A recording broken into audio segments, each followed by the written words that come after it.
사랑의 아버지 하나님 감사합니다. 아버지 하나님 주님께서 오늘 이 시간에도 저희들에게 은혜를 허락해 주시고 기도할 때 아버지 하나님 하늘문을 열어주시며 또 우리의 삶 가운데 아버지 하나님 참 고난이 없이도 참 우리가 하나님을 잘 섬기고 또 하나님의 축복을 잘 받아 누리는 믿음의 사람들 될 수 있도록 축복해 주시길 기도드립니다. 요나를 통해서 배우게 하시고 이 요나의 말씀이 우리들의 말씀이 될 수 있도록 도와주시옵소서. 예수님의 이름으로 기도드립니다. 아멘. 오늘 요나서 2장 1절부터 10절입니다.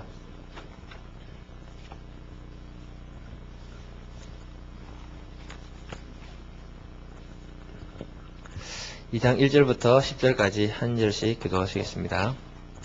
요나가 물고기 뱃속에서 그의 하나님 여호와께 기도하여 이르되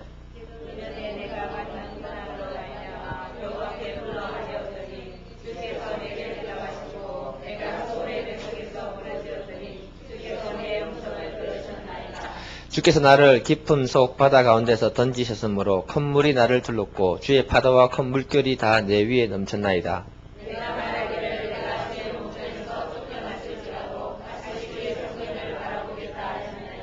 물이 나를 영혼까지 둘러싸우며 깊음이 나를 에워싸고 바닷불이 내 머리를 감쌌나이다.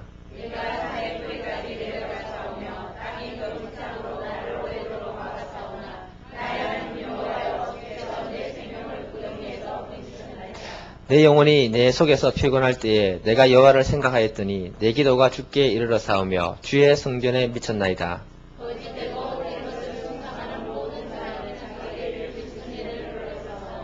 나는 감사하는 목소리로 주께 제사를 드리며 나의 소원을 주께 갖겠나이다. 구원은 여호와께 속하였나이다 하니라.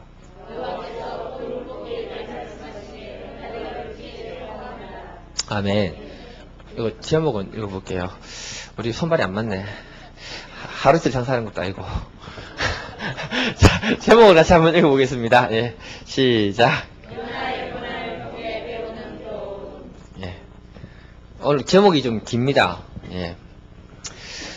짐 콜린스라는 분이 위대한 기업은 다 어디로 갔을까? 이 책을 쓰신 분인데요. 이 책을 보게 되면은 이 사람이 지구상에서 오랫동안 그 생명을 유지하고 있는 그 기업과 어느 순간에 사라져버린 그 기업들을 조사를 했습니다. 그래서 이 책을 보게 되면은 정상의 길을 걷던 기업이 어느 날 하락으로 떨어지는 거는 금방 쉬운 그거래요. 그러면서 어느 날 흔적도 없이 사라지게 된 그 기업들을 보면서 기업의 생명 주기, 라이프 스타일을 갖다가 이렇게 조사를 했습니다. 그래서 조사를 해보니까 이 5단계를 또 거쳐가지고 기업이 이 지구상에서 사라지기 시작한다고 합니다. 근데 이 이론을 보게 되면요, 기업뿐만 아니고 그 이론은 한 나라나 한 개인이나 한 교회에 그대로 적용시켜가지고 충분히 생각해 볼 수 있는 그 이론이기 때문에 제가 소개해 드리는 겁니다. 짐 콜린스가 얘기했던 5단계가 뭐냐면은, 첫 번째 보면은 성공으로부터 자만심이 생기기 시작한답니다. 두 번째 단계는 그때부터 문호발 경영, 원칙 없이 더 많은 욕심을 내는 단계로 들어간다고 합니다. 세 번째 가면은 위험과 위기의 가능성들을 충분히 인식했으면서도 그걸 부정하는 단계로 들어간다고 합니다. 네 번째 단계 가면은 위험과 위기가 덮쳐오고 난 다음부터는 벗어나야 되기 때문에 구원의 단계, 구원해 줄 수 있는 사람을 찾는다는 겁니다.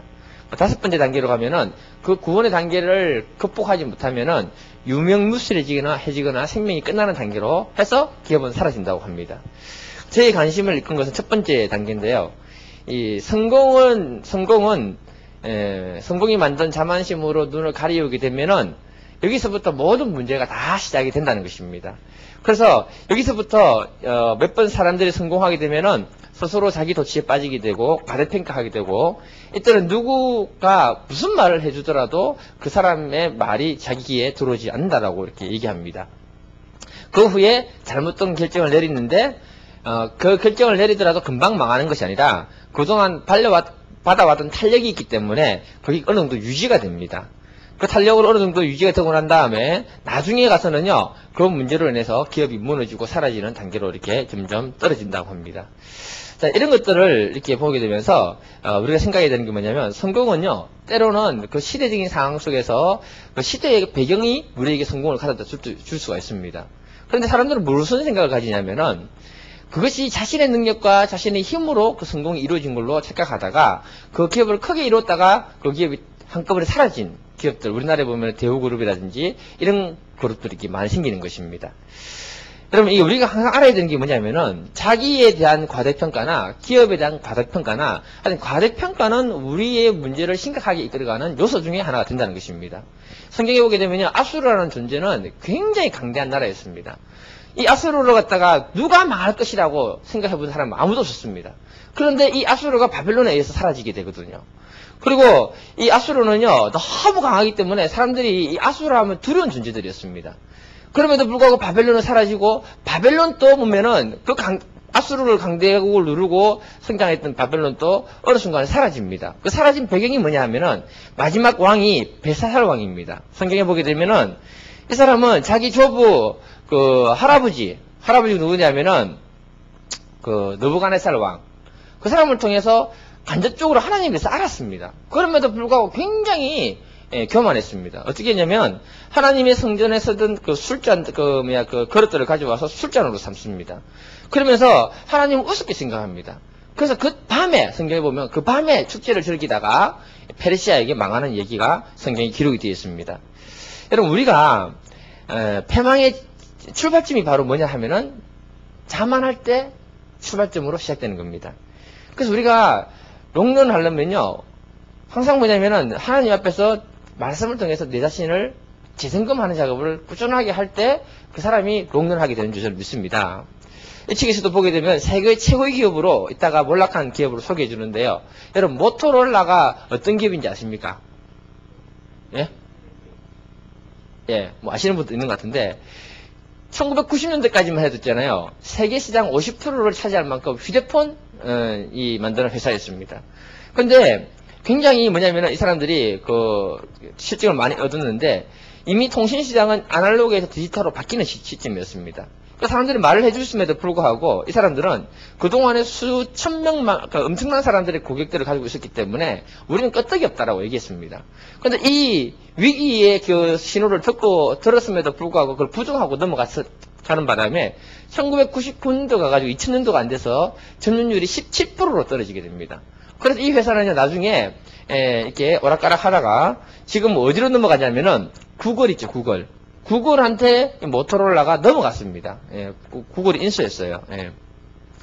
이 회사는 자만이 부른 문제가 있음에도 불구하고 악수를 두게 됩니다. 그러니까 영향도 없는데 생산을 없는 곳에 자기들이 투자를 하기 시작하는 거예요. 그래서 이 망하는 기업 특징이 뭐냐 하면은 그 기업을 지금까지 이렇게 성장시켰던 그 핵심 산업이 있는 그 기업에 그것에 투자를 하지 않고 살아남기 위해서 다른 곳에 악수를 두기 시작하면서부터 그 기업은 망하기 시작한다는 것입니다. 제가 왜 이 이야기를 지금까지 이렇게 해드리냐 하면은 나중에 뒤에 가서 이 부분 문제 다시 물고 늘어질 겁니다. 연결시킬 것입니다. 잘 기억하시기 바랍니다. 잠언 16장 18절을 보게 되면요. 교만은 패망의 선봉이고 그만한 마음은 넘어짐의 앞잡이다라고 분명히 말씀하고 있습니다. 하나님 우리와 함께 하시고 하나님 지속적으로 우리에게 은혜를 허락하시기 위해서는요. 첫째도 겸손이고 둘째도 겸손인지 믿습니다. 그러니까 우리가 늘 잘해야 되는 게 뭐냐면 작은 성공에 들뜨면 안 됩니다. 예. 그래야 뭐냐면 하나님은 그 사람에게 더 큰 은혜와 축복을 지속적으로 주게 됩니다. 사람이라는 것은요. 인정받고 싶은 마음, 잘 나가는 하여튼 글쓰기 그런 것들을 다 받고 싶은 마음이 사람의 마음이에요. 그것에 치우치게 되면은 우리는 넘어지게 된다는 것입니다. 오늘 우리가 보게 되는 이 요나서 2장을 같이 살펴보는데요. 요나는 하나님이 니느웨로 선교하러 가라고 했습니다. 그런데 하나님 명령에 직면으로 거부하고 불순종했습니다. 그리고 도망가다가 징계를 받게 되고 배가 풍랑을 만났는데 풍랑의 원인이 자기 때문인 걸 알고는요. 바다에 자기를 던지라고 합니다. 그래서 던졌는데 하나님은 큰 물고기를 준비해서 요나가 뱃속에서 3일 밤낮을 잊게 됩니다. 이게 요나의 전체적인 이야기입니다. 예. 그리고 나서 요나가 2장에 가서는 깊은 절망과 고통 속에서 자기 자신의 잘못을 뼈저리게 느끼고 후회하면서 기도하는 내용이 바로 2장의 내용입니다. 그 2장은요. 고난 속에서 기도하는 내용입니다. 그 기도를 들어보면요. 우리에게 하나님이 요나의 고난을 통해서 주는 교훈들이 있습니다. 그 교훈을 우리가 타산지식 삼을 수 있기를 간절히 기도드립니다. 첫 번째는 뭐냐? 고난은 따라해보세요. 고난은 나를 새롭게 만든다. 오늘 본문을 보게 되면 회개했다는 말은 없어요. 그 단어는 없어요. 근데 중요한 건 뭐냐면은 요나는 고난을 통해서 하나님께 기도했다는 겁니다. 기도를 하고 새롭게 하나님을 만나고 자기의 잘못된 생각을 고치면서 하나님의 도움을 구하는 장면이 오늘 본문 내용입니다. 여러분, 우리가 때로는 우리 삶에 고난은 없으면 좋겠지만 고난은 때로는 유익이 될 때가 있습니다.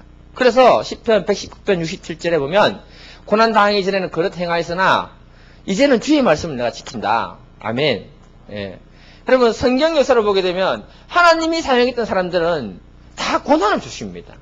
이 말은 뭘 의미하냐면 하나님은 한 사람을 사용할 때 그냥 사용할 수 없기 때문에 고난을 통해서 새롭게 하지 않으면 사용할 수 없을 만큼 죄악된 사람들이 바로 뭐냐? 우리들이라는 것입니다. 여러분, 우리는 고난은요, 우리를 또 새롭게 하고 단단하게 할 뿐만 아니라 온전하게 한다는 사실을 알지만 고난 자체는 고통스럽습니다. 우리가 인생을 살아가면서 아무 문제 없이 승승장구하면 참 좋을 것처럼 보이지만 사실은 고난과 어려움 속에서 그 사람이 그 위치로 올라가야 진짜 성공한 사람입니다. 어려움 없이 고난 없이 그 자리에 가 있으면 그 사람 반드시 미끄러지게 됩니다. 예, 미끄럼틀 살 때는요 속도가 빠릅니다. 이해가 되십니까, 여러분? 세상에 수많은 사람들이 잘 나가고 성공할 때는요 하나님 음성이 안 들립니다. 왜 그러냐면 교만하기 때문에 그래요. 기업이 망하는 이유나 한 나라가 망하는 이유나 한 개인이 망하는 이유는 다 다른 게 아닙니다.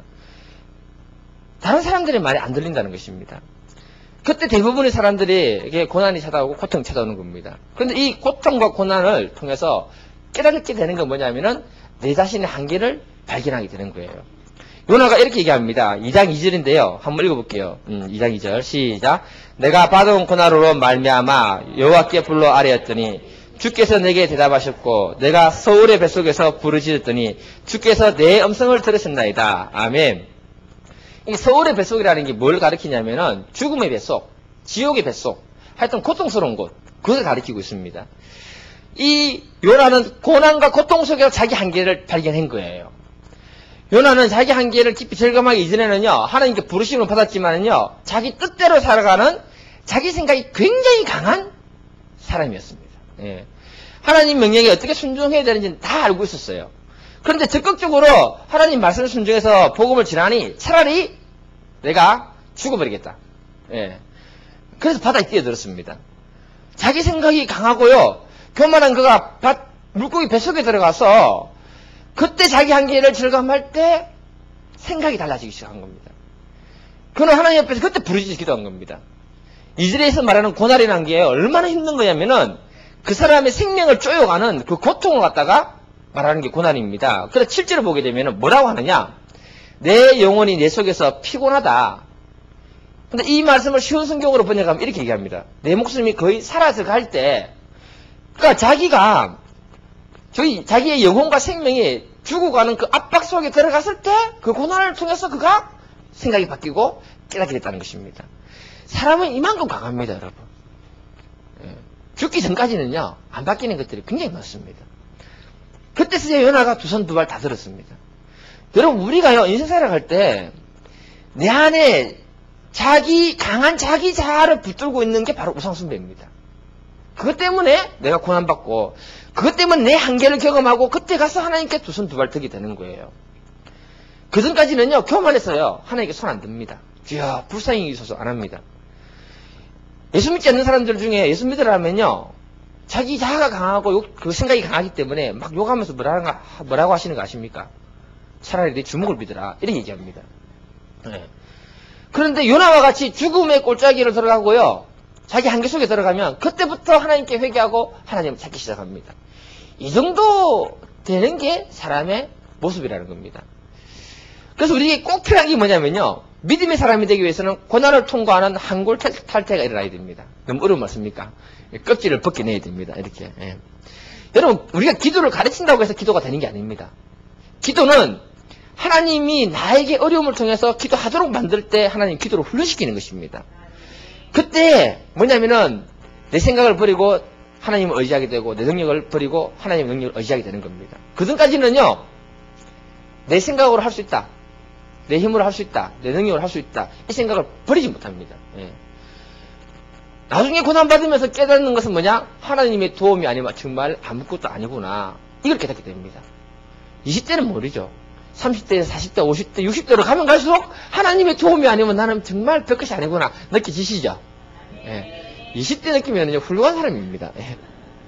인간의 교만은요, 인간만이 뭐냐면은 그 말은 결국은 죽음으로 가는 그 순간까지도 잘 모른다는 겁니다. 그래서 하나님은 때로는 우리에게 우리의 자아와 우리의 생각을 내려놓게 하기 위해서 고난을 던져주시는 겁니다. 그게 없으면 믿음의 사람이 안 됩니다. 여러분, 우리가 기도하기 위해서 기도하고, 그래서 기도하니까 습관적으로 와서 기도하는 그런 거 말고, 내 삶의 중심에 기도하지 않으면 안 된다. 기도의 중요성을 탁 마음에 꽂히기 때까지는요, 고난을 통과하지 않으면 그걸 알 수가 없습니다. 그 고난의 세계를 통과한 사람들만이 기도는 왜 해야 되는지 가르쳐주지 않아도 그 기도의 중요성을 마음에 새기게 되는 것입니다. 제가 우리 교회 기도의 용사들을 보게 되면요, 처음부터 그 사람들이 기도가 좋아서 기도하면서 기도 용사 된 사람 아무도 없습니다. 인생의 크고 작은 문제들, 애매한 고난들 때문에 기도하기 시작했는데 그 기도 속에서 하나님 응답을 받게 되고요. 기도하니까 하나님 응답하니까 너무 재밌었거든요. 그러다 보니까 기도를 좋아하게 된 겁니다. 그러다 보니까 나중에 기도 용사로 바뀐 거예요. 예. 지금 우리 교회 기도 용사들을 보면 고난의 문을 다 통과했습니다. 그거 없이 어떻게 내 재성을 이기고 하나님 앞에 무릎을 꿇을 수 있냐, 그죠? 예. 불가능합니다, 여러분. 주님이 요나를 물고기 뱃속에 집어넣은 것은 뭐냐? 물고기 뱃속이 요나에게는 기도 학교였습니다. 요즘 기도도요, 학교 와서 배워야 됩니다. 이해되십니까, 여러분? 예. 제기도 이런 기도 학교가 있었어요, 여러분. 저에게는요, 가정 환경이 기도 학교였어요. 예. 대학교 1학년 때부터 해가지고 약 10년간요, 눈물의 기도를 알게 모르게 엄청나게 많이 했습니다. 나에게는 왜 이런 고통이 따라다닐까? 우리 아버지는 마음이 굉장히 좋으신 분이에요. 근데 한 가지 단점은 뭐냐? 혈기가 컨트롤이 안 되는 분입니다. 술만 드시고 오면 집에 그냥 이렇게 난장판이 되는 거죠. 예. 전쟁판이 돼가지고, 근데 어머니는 자존심이 굉장히 강하신 분이거든요. 오랜 기간 전쟁하다 보니까 나중에 여자가 생기더라고요. 조심해야 됩니다. 예. 여자가 생기더니 나중에 이혼했어요. 우리 집에 가정을 가만히 보면요, 한마디로 표현한다면 원자 폭탄 맞은 집이었어요. 이해가 됩니까? 근데 그 속에 태어난 나는요, 괴물입니다, 괴물. 아버지의 그 컨트롤 되지 않는 그 혈기, 어머니의 그 강한 자존심, 어떻게 안 좋은 것만 다 받아가 태어났는지, 도저히 미스테리입니다, 미스테리. 좋은 거는요, 우리 동생이 다 가져왔어요. 진짜 억울해요. 그런데 하나님이 가정의 그 문제를 통해서, 기도 학교를 통해서 10년간 고난의 행진을 하게 하시는 거예요. 하나님 딱 두 가지 훈련시켰어요. 하나는 뭐냐? 내 자존심. 자존심이 10원짜리 하나 봐도 못하다. 그거 철저하게 경험하게 했었어요. 여러분, 사람이 자존심이 생명인 사람은요, 자존심 무너지면 죽어요, 죽어. 예. 제가 그러고 싶었어요, 진짜로. 요나는요, 원수의 나라에 복음 전하는 게 자존심이 도저히 용납하지 않았어요. 배 타고 도망갔다가 평강 만났을 때 차라리 날 던져라. 자존심이 상하니까 죽음으로 들어간 겁니다. 예. 안 죽고 뱃속에 들어가니까 고생이 시큰한 거죠. 요 본문에 보면 요나나 저나 보면 비슷한 게 굉장히 많습니다. 그러면 자존심이 무너져가지고요, 내가 하나님께 일주일 동안 욕했어요. 하나님 나쁜 놈. 하나님께 욕하고 살아있는 사람 중에는 참 은혜 중에 은혜입니다만 지금까지 제가 살아있습니다. 두 번째 훈련받은 게 뭐냐면요, 혈기 훈련이에요. 혈기. 말 받아서 요만큼입니다.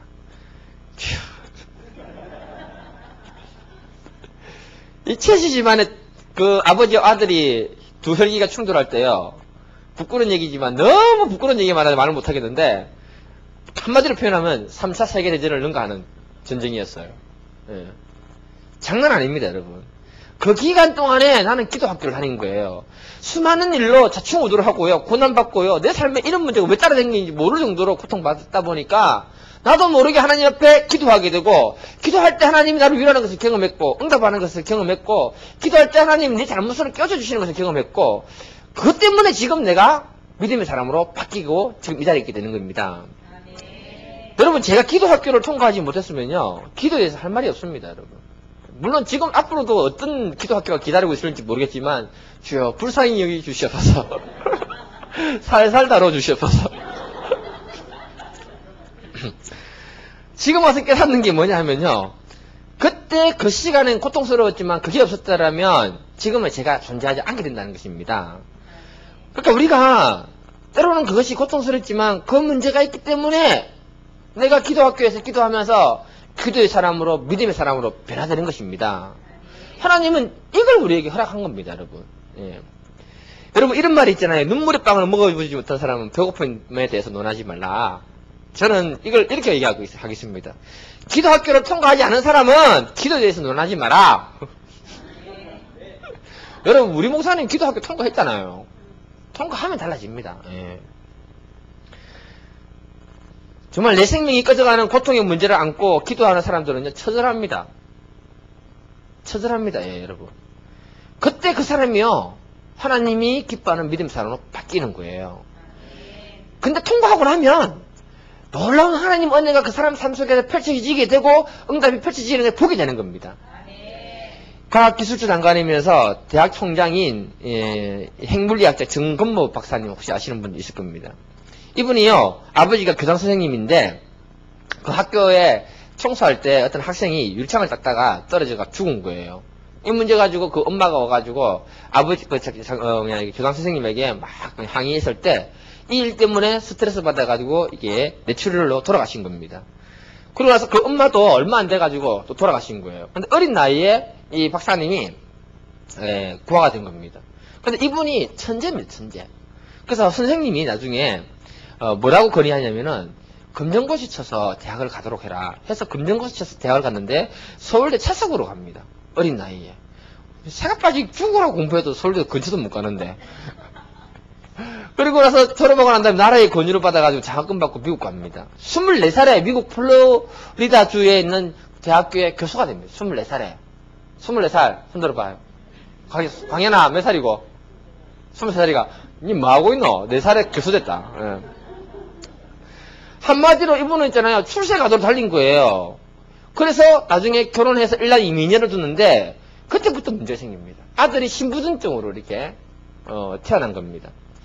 이 아들 때문에 해결이 안 되니까 예수를 믿게 된 거예요. 아들에게 자기 신장을 이식 수술을 해주게 되고요. 이 아들 때문에 눈물로 기도하게 됩니다. 그런데 하나님의 그 세미한 음성이 들렸는데 뭐라고 하시느냐? 내 사랑하는 아들아, 작은 십자가를 지고 가는 내 아들에게 감사한 적이 있느냐? 하나님 이렇게 말씀하신 거예요. 그분이 신경질 나가지고 화가 나가지고 내 아들에게 감사하라니요 하면서 소리를 친 거예요. 그래서 하나님 무슨 세미한 음성을 들려주시냐면 내 아들이 아니었다면 내가 나를 향해서 이렇게 기도할 수 있겠느냐? 그 음성이 다시 들린 거예요. 이때부터 이 사람이 삶의 중심이 예수 그리스도로 바뀐 겁니다. 그리고 과학을 연구하면 할수록 창조하신 하나님의 그 세계가 성경하고 너무 맞떨어지니까 너무 충격을 먹었대요. 이분은 나중에 국제원자력기구 의장하고 한국과학기술처 장관을 갖다 2분을 지냈지만은 자기가 복음의 대사가 된 것만큼 뿌듯하게 생각한 것은 없다고 합니다. 나중에 이분이 위대한 과학자보다 신실한 크리스찬이 되고 싶다. 이 책을 간증집으로 내놓게 됩니다.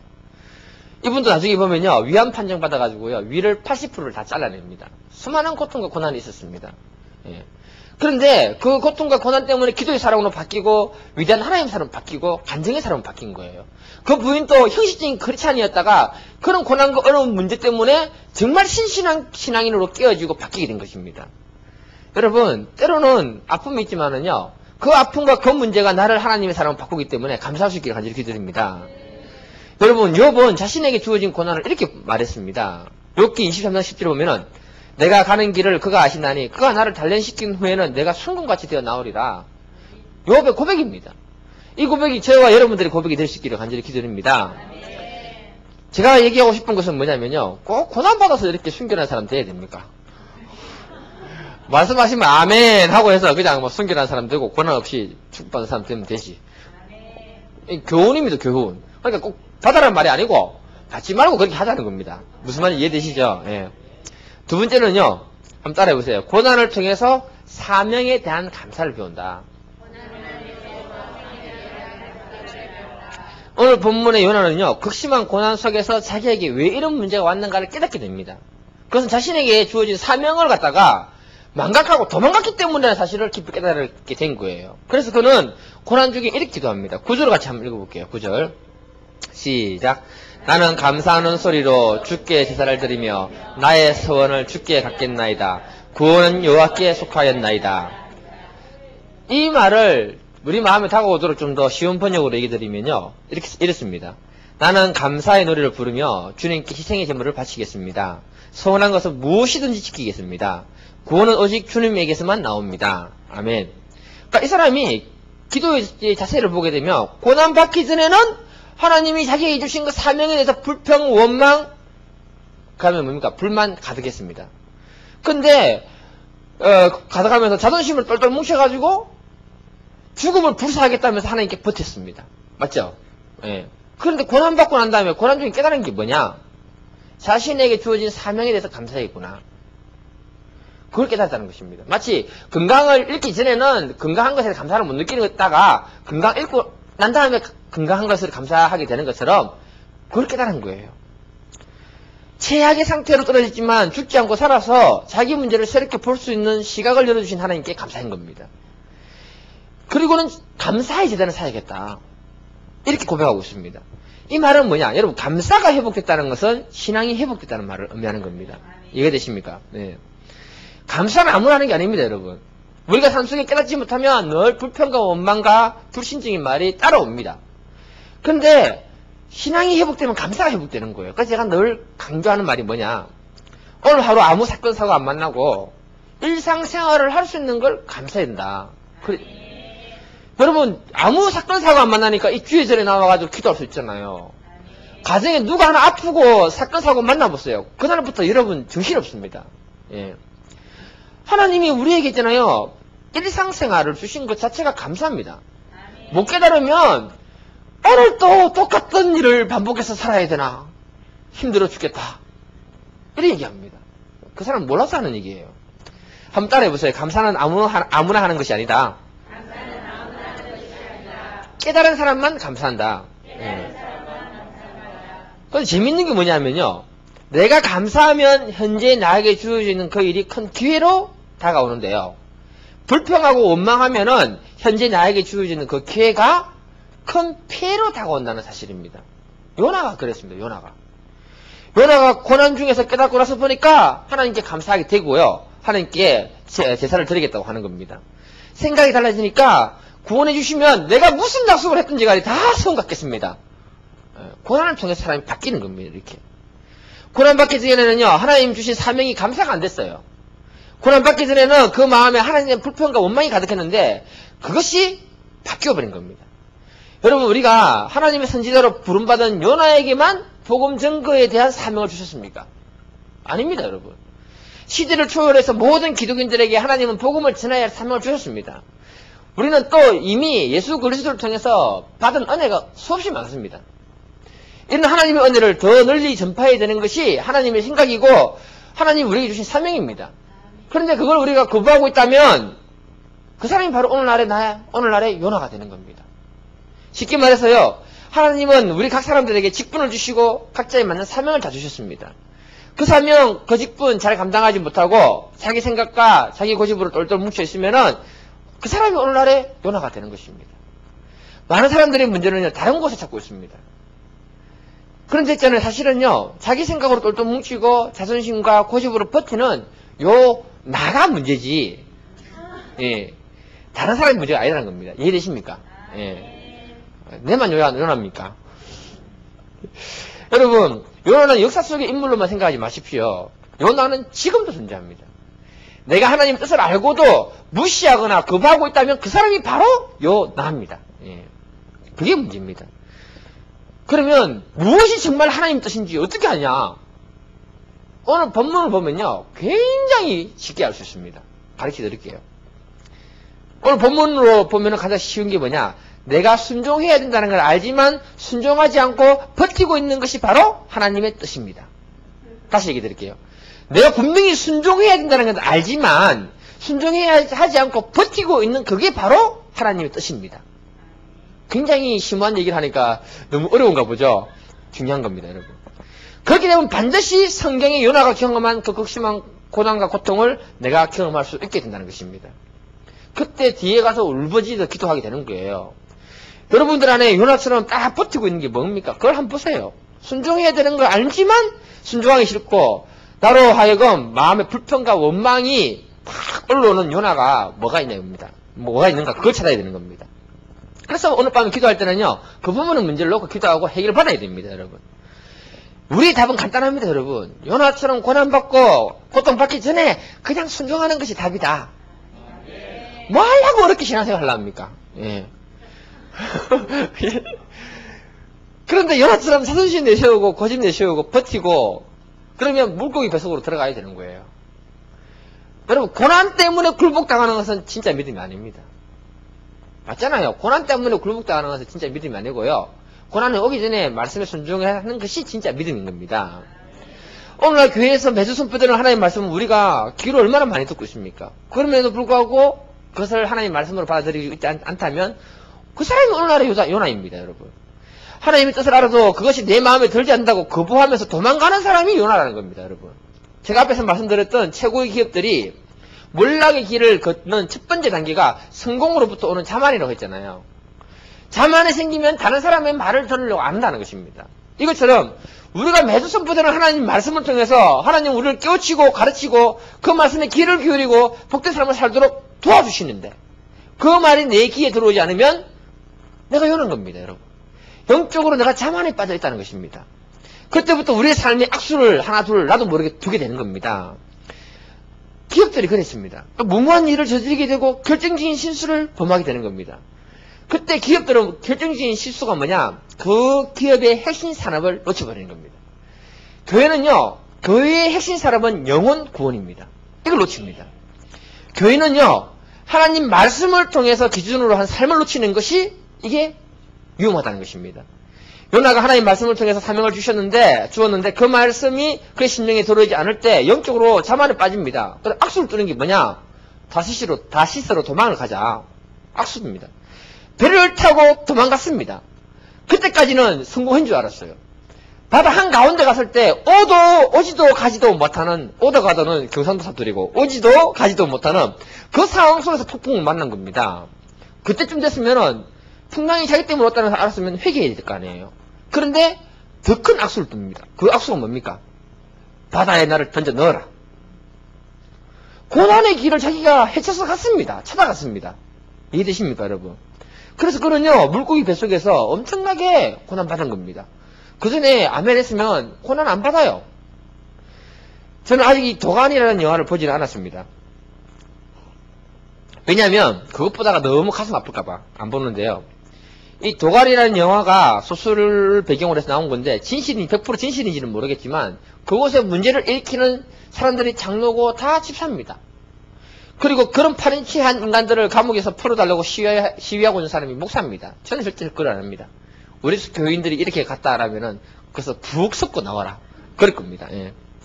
여러분, 물론 이것은 극소수에 해당하는 기독인들에 대한 얘기를 하는 거지만 오늘 한국교회가 어떤 자리에 있는지 본질로부터 얼마나 멀어졌는지 그것에 대한 단편적인 예를 우리에게 보여주고 있는 겁니다.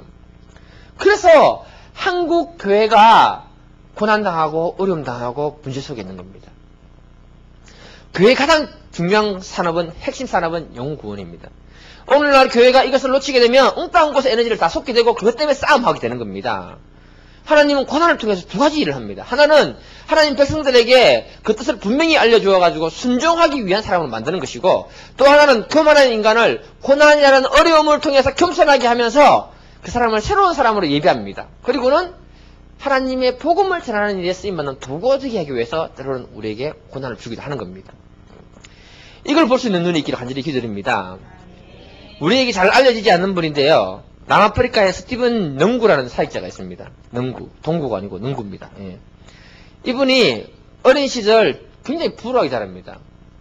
아버지가 어머니하고 이혼합니다. 그래서 아버지가 버리고 가요. 그쯤 되면 보통은 엄마가 애들을 키우거든요. 근데 엄마도 애를 버립니다.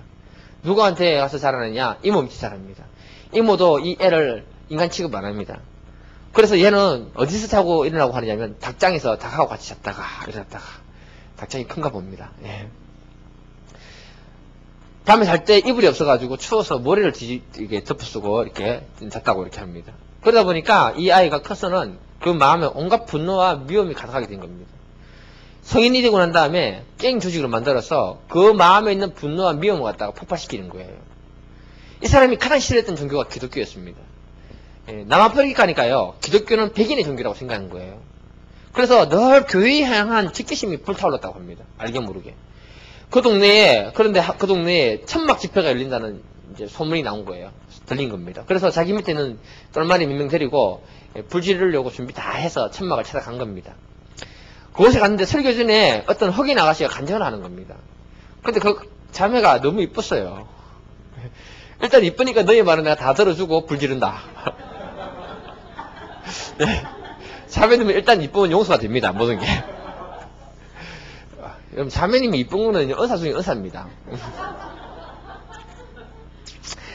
그래서 그 자매 때문에 간증을 들었는데 간증 듣다 보니까 마음이 열린 거예요. 자매가 무슨 말을 했냐면은 하나님은 백인의 하나님만 아니라 인류의 하나님입니다. 이런 얘기를 하는데 그 마음이 열린 겁니다.